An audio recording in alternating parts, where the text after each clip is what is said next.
ইসলাম আপনার সম্পত্তিতে মেয়েদেরকে 1/3 দিয়েছে। এটাই তো আমার এই বাংলার জমিনের বাবারা, ভাইয়েরা, স্বামীরা দেয় না। এই 1/3ই দেয় না। সেখানে আপনি বলছেন অর্ধেক দিতে হবে। তাহলে আপনি ঘরে ঘরে তো যুদ্ধ লাগাই দিচ্ছেন। এটার যে ফৌজদারি অপরাধ তৈরি হবে, যে ডোমেস্টিক ভায়োলেন্স বাড়বে, মেয়েরা যখন এটাকে অ্যাসার্টিভলি চ্যালেঞ্জ করতে চাইবে, তখন বাবার সাথে, ভাইয়ের সাথে, স্বামীর সাথে তার ফিজিক্যালি কন্ট্যাক্ট করে ফেলতে হবে। এখানে মারামারি লেভেলে চলে যাবে। তাহলে প্রশ্ন হচ্ছে যে আমি একটা প্রগতিশীল সংস্কার চাই, কিন্তু সেটা সমাজ বাস্তবতাকে আলাদা করে না। এটাকে সময় নিতে হবে, তর্ক তুলতে হবে, আলাপ তুলতে হবে। ওনারা কি এই কমিশনের জন্য আলেম ওলামাদের ওপিনিয়ন চেয়েছেন? বাংলাদেশের একটা বড় স্টেক হোল্ডার তো ওনারা, মসজিদ, মাদ্রাসা, হেফাজত, ইসলামী দল।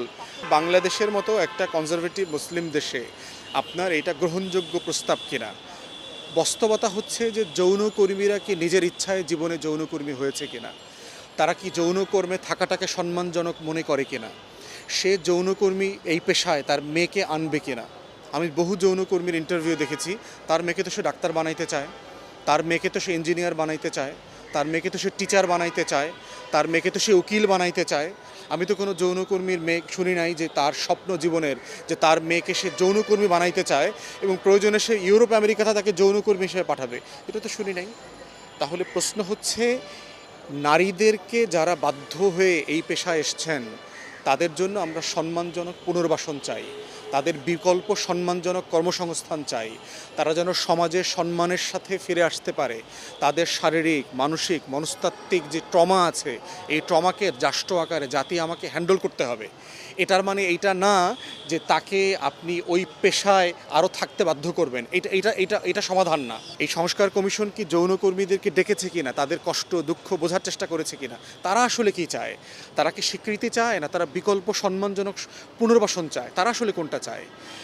এই যে আপনার টোটাল একটা ইউটোপিয়ান এসি রুমে বসে বসে আলোচনা করা এবং স্টেক হোল্ডারদের সাথে না বসা, কথা বলা।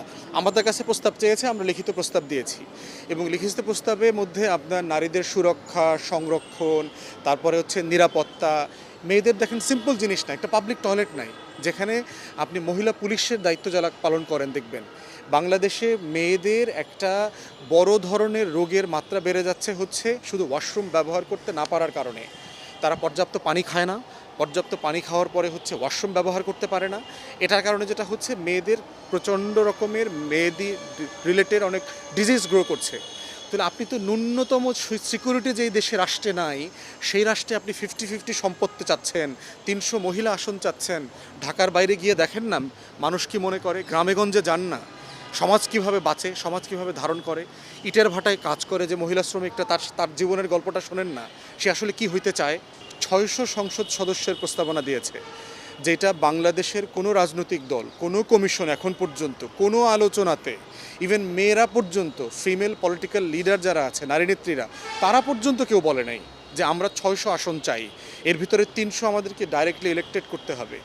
আপনি তো ডাইরেক্ট মহিলা ইলেকশন করার কালচারই আমাদের এখানে এখনও নাই। বড় বড় দলগুলোকেও মহিলাদেরকে ডাইরেক্ট কম্পিটিশনে দিচ্ছে না, তারা হচ্ছে সংরক্ষিত আসন দিচ্ছে। সেই বাস্তবতায় আপনি একটা উইমসিক্যাল, একটা ইউটোপিয়ান আইডিয়া যদি থ্রো করেন, তাহলে এটা বাস্তবিক হবে না। মেয়েরা ইউরোপে কিন্তু 200 বছর 250 বছর ভোটের জন্য, নাগরিক হওয়ার জন্য লড়াই করতে হয়েছে।